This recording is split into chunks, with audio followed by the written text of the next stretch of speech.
Hello everyone, welcome back to my shoebox adventures. Steve the Happy Camper here. SetPower has just released a brand new version of their dual zone 12 volt compressor refrigerator freezer, and they sent me one. Let's take a look at it. All right guys, let's take a look and see what we get with this fridge freezer. First, we get the instruction book. I recommend that you read this. It's a quick read. Take a look at it. That way you don't make any mistakes and you know what's coming. There's no surprises. All the information's in here, and I'll be referring to this in just a minute. All right, we get our power brick. That's right. This powers this unit when you're on 120 volts. When you're home or you're on shore power, this converts the 120 volts down to 12 volts.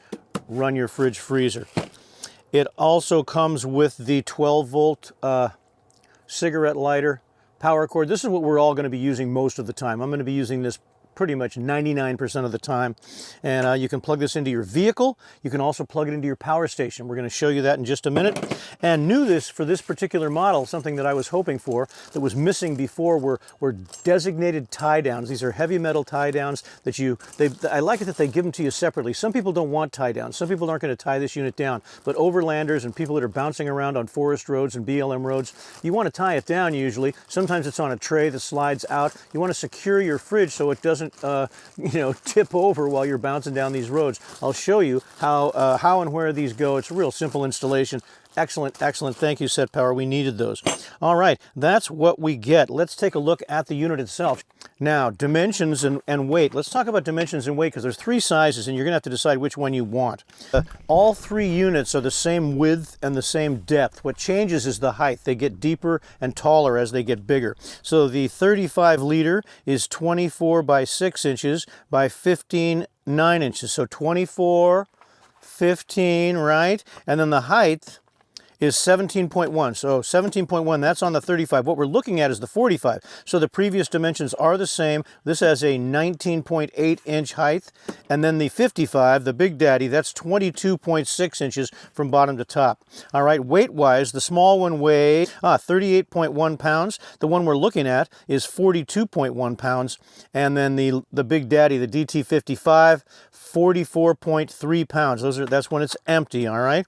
Now, if you can imagine filling these up and then trying to carry them to your vehicle, you got to be a big, strong man. That's not what we've got right here. So SetPower made another improvement that I really, really like, and we'll jump right to it. This was not available on the previous model that I was looking at, and I wished it was there, and it was like they're mind readers. We've got a basket now, a metal basket that we can remove. We can pull this basket out. Basket comes out. And now you can take this to your food source, your refrigerator at home or your grocery store or your grocery cart. You can fill this with food and you know it's going to fit because it fits. So this is beautiful. You can carry the food this way and not have to try to pick this refrigerator up when it's filled with food. There's another advantage to this basket that I really, really like, and that is that there's airflow now. There's a tiny space between your food and the walls of the refrigerator. Without the basket, all your food is right up against the wall, no air circulation in here at all. So it's harder for the fridge to maintain a constant, even temperature. Problem solved. I'm going to pull this basket out because we're going to talk about something else that's brand new with this unit that they didn't have before, and that is a plug. Before, there was no plug down here, so to clean this out, you just use towels and sponges and that kind of thing. And if you had a really big, nasty spill, that could be a problem. You can't just turn these compressor fridges over and dump them out on the ground like an ice chest, because now you've upset the coolant in the compressor, and you have to put it back on level ground and let it sit for 24 hours before you plug it back in. Now you can drain it out. The compartment sizes, you can see I'm going to use this refrigerator on the big side, freezer on the small side. This side is not as deep because our compressor is right underneath it, the compressor and the controls, and we're going to plug it in and light it up and see if it works in just a minute. But so this is twice as big as the tiny freezer space I've got right now. I really like the freezer space. If you guys watch my channel, you know I go out for 14 days on public land. I find a beautiful view and I stay there. I set up this camp kitchen, which is a pain in the neck to set up, and then I can cook anything I want for 2 solid weeks, and I need enough food. I want fresh food. I don't want fast food. I don't want something out of a bag or a box with 1,000 ingredients that all say chemicals. I'm 73. I'm trying to live forever. I need to eat clean, so I want to cook my own food. food, I want to buy my own food, and I want it to be fresh. This will help me live longer. This thing, it's a life-saving device. Oh, and let's talk about the seals on the lids. This is, not only are the lids super thick, again, insulation everywhere. This seal, this drops down into the opening here and seals it, and then there's a secondary seal right here, a soft rubber seal, and that compresses against the surface for a double seal. So we're really sealing the cold in. I like that we have double doors. The one I've got now is tiny, and I don't mean to badmouth it. It served me well. It's just too small, but it's just got one big door. So I open the door, and I've opened the fridge, and I've opened the freezer at the same time. If I'm going into the refrigerator, I don't need to let all the cold air out of the freezer. If I'm just going into the freezer, I don't need to let all the cold air out of the refrigerator. I like the double doors. New for this, there's lots of new things on the DT series. I really like it. They've got an app now. Now you can scan this QR code, and I will show you the app, and you can control this on your phone, and it's really quite handy. I talked about the tie downs. These heavy metal screws here. See, we used to have handles on a hinge. Handles were here on the previous series. And this was also then the only tie-down point. You'd have to strap the plastic handle down, and there was a chance that you could break that handle. So you'd lose your tie-down and your handle at the same time. Now they've molded the handles in. They're in here, so now they're flush, so there's nothing sticking out like the handle. And they've got these nice heavy screws here. You just back this screw off just enough so that this can clear it, and you drop that down right on the screw, tighten it back down, and you've got two tie downs, heavy-duty metal tie downs on each side of the unit. I really like that. All right, now I think we can finally plug it in and see if it works. Okay, power station's lit up. Now what we're going to do is we're going to push the power button, and we're going to hold it for 3 seconds, and then it's going to turn on. Now, some people don't like the 3-second hold. I absolutely love the 3-second hold because I don't want to accidentally bump that button and it instantly turns it on or it instantly turns it off. That would be bad. I wouldn't be aware of that. I want to have to hold that button so that this fridge knows that I actually want it to turn on. Okay, we are on, and we've got a couple of settings. Let me move around here. These are the things we're going to have to adjust. We've got 2 cooling modes. We've got max, and when you start off, if you want it to cool down as fast as possible, yes, use max.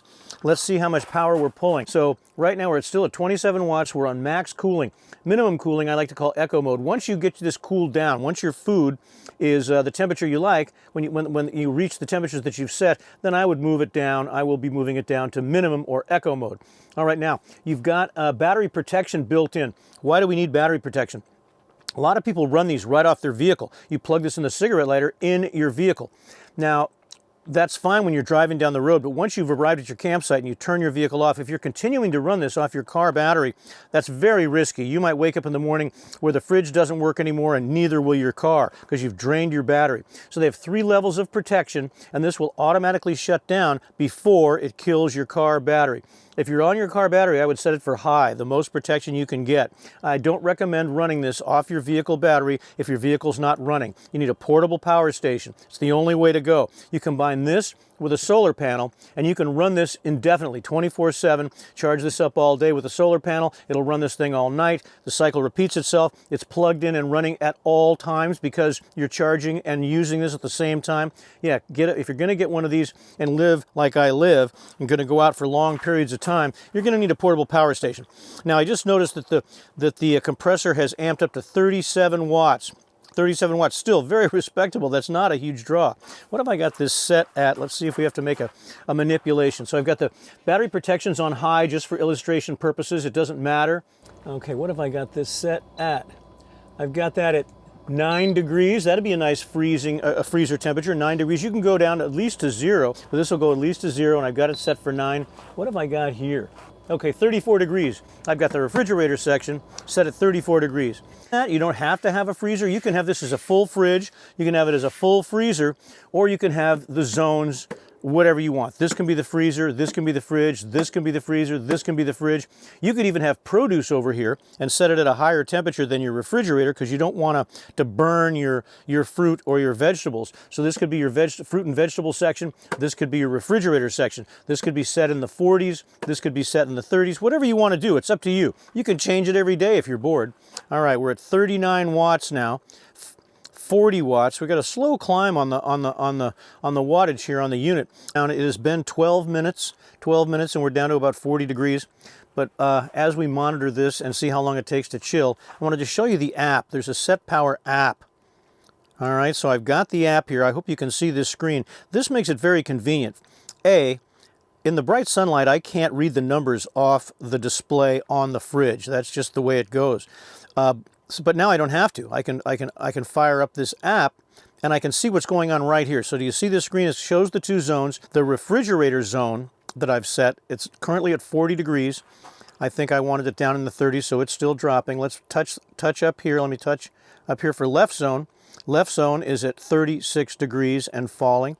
And then we've got other control. You can go up and down here. You can change the temperature. You can adjust the temperature right here. We've got a power button on and off. We've got a freezing button, and I'm not sure what that does. Should we touch it? Nah, let's wait. We've got the max cooling button. It shows it's on max cooling now. I can change that to eco mode by touching that. And then we've got more settings here, so we'll touch more settings. And if you can read that, it's got battery protection. I've got it set currently on high. Let's just for fun play with that. Let's change it to low. All right, we've done. Sorry, I had to hold it. And I had to do two hands off screen. Now it's set for low. If I can do it, anyone can do it. If you guys follow my channel, you know I'm technically challenged. These things drive me crazy. All right, so now on the freezer zone, we're down to 31, so I'm below freezing, and we're at 40 on the refrigerator side and still dropping. So give it a few more minutes. I think we've got 15 minutes. We're 15 minutes into the cooling process right now. Less than 20 minutes. Less than 20 minutes. All right, what have we got here? Let's look. Take a look at the screen. Yeah, we're not pulling any power. The compressors have shut down. We've reached the desired temperatures. That's, I'm impressed. That's really pretty good. There are lights. Look, we've got a light that comes on automatically when you open this. So at night, this is so handy. You can find your pint of Haagen-Dazs in the dark without waking anybody else up so they don't know you've gone for the ice cream. And we've got one on the refrigerator side too. So you have a light in here and you can find your food. It's so nice. This thing is made mostly of ABS plastic. Okay, not a whole lot of metal. We've got metal around the compressor, and of course the compressor is made of metal. So where there's metal down here, the rest of this is real heavy-duty ABS plastic. And they also have a cover available that you can buy separately. I'm going to go ahead and order one of those. And the cover gives you more insulation, so it's going to be even more efficient. And it protects it from bumps and scratches as you're moving this thing around, because you're going to get those. All right, everybody, let's talk price, shall we? We've looked at this thing. I've rambled on about it. I love it. I've gone to the SetPower website, and just so I can confirm when I tell you a price, it's going to seem very low. I don't want you to think I'm making this stuff up. All right, let's take a look. I don't know. Can you see? There's a lot of glare in here. Here's my screen on my computer at the SetPower website. And real quick, let me just read off what I see here if you can't see it. The DT45, the 35-liter version, the smaller one, is only $269, introductory price, $269. The one we've reviewed here, the DT45, 45-liter, is $289, only $20 more. And then the Big Daddy, the DT55, that's $349. Now, these are early bird offers, all right? If I can get you a discount code in the description for an even lower price on this beauty, I'll do it, but I don't think that's going to happen. I can't believe the prices are as low as they are. So come back and see me in 4 to 6 weeks. I can't really, tell you for sure that this is a wonderful, wonderful unit when I haven't put it through its paces. So I've got to use this for 4 to 6 weeks, and then I'll report back and tell you if I'm still in love with it. Right now, I can't see a thing. I'd love to say what I don't like about it, but the things that I didn't like about it before, no tie-down points, that's solved. No basket, that's solved. No drain plug, that's solved. All those things have been taken care of. So right now, fit and finish is perfect. I really like this unit. I've got a good feeling about this. So if you like this video, guys, give me a thumbs up if you can. It really helps my channel. And then stay with me if you're curious about this, and I'll let you know what's going on. It's got a 3-year warranty on the compressor. 3-year warranty on the compressor. That should give you some peace of mind. Sorry, I got a little itch here. Yeah, what else can I say? If I've forgotten something, which I'm sure I did, go ahead and remind me what I forgot to mention in the comments below. And I'll see you on the next episode of my Shoebox Adventures. Thanks again for watching, guys. God bless you all. Appreciate you. See you later. Bye-bye now.